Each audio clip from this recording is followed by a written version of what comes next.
माझ्या प्रिय भावाने बहिणो, तुम्हाला असं वाटत नाही का की देवाकडून फक्त दुःखमुक्तीच मिळवायची, आजारमुक्तीच मिळवायची, आशीर्वादच देवाकडून पाहिजे आहेत? देव नकोय का? आमच्या अंतःकरणात, आमच्या आत्म्यात देवाने येऊन वस्ती केली पाहिजे. दुःख निघून जावी, संकट निघून जावी, अमुक व्हावं तमुक व्हावं, एवढ्यापुरती जर आम्हाला देव हवा असेल तर माझ्या प्रिय भावांनो बहिणो, आम्हाला काहीच फारसा फायदा होणार नाही. जिवंत देवाचा, आणि तो इथे तो आहे अस्तित्वात, आणि तो आशीर्वाद घेऊन आलेला आहे स्वर्गातून 2000 वर्षांपूर्वी, आणि तो आजही आपल्यामध्ये उपस्थित आहे, आजही आपल्यामध्ये हजर आहे पवित्र आत्म्याच्या द्वारे. आणि त्या परमेश्वराकडून जर आपल्याला आशीर्वाद हवे आहेत आणि जीवन हवं आहे तर आपण मुख्य गोष्ट आपण देवालाच आपल्या हृदयात घेतलं पाहिजे.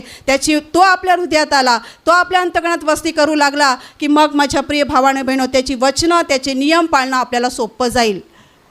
म्हणून लक्षात ठेवा, तुम्ही प्रार्थनेला येता, तुम्हाला काय हवं आहे फक्त त्याकडे लक्ष देऊ नका, तर देवाकडे लक्ष लावा.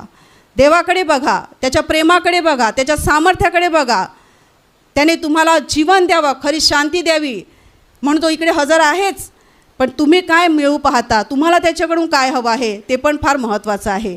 तुम्हाला फक्त या भौतिक गोष्टी, भौतिक गरजाच पुऱ्या व्हाव्या असं जर तुम्हाला वाटत असेल, मिळतील तुम्हाला. पण माझ्या प्रिय भावांनो आणि बहिणींनो, अनंत जीवनाला मुकून बसाल, अनंत जीवनाला मुकाल.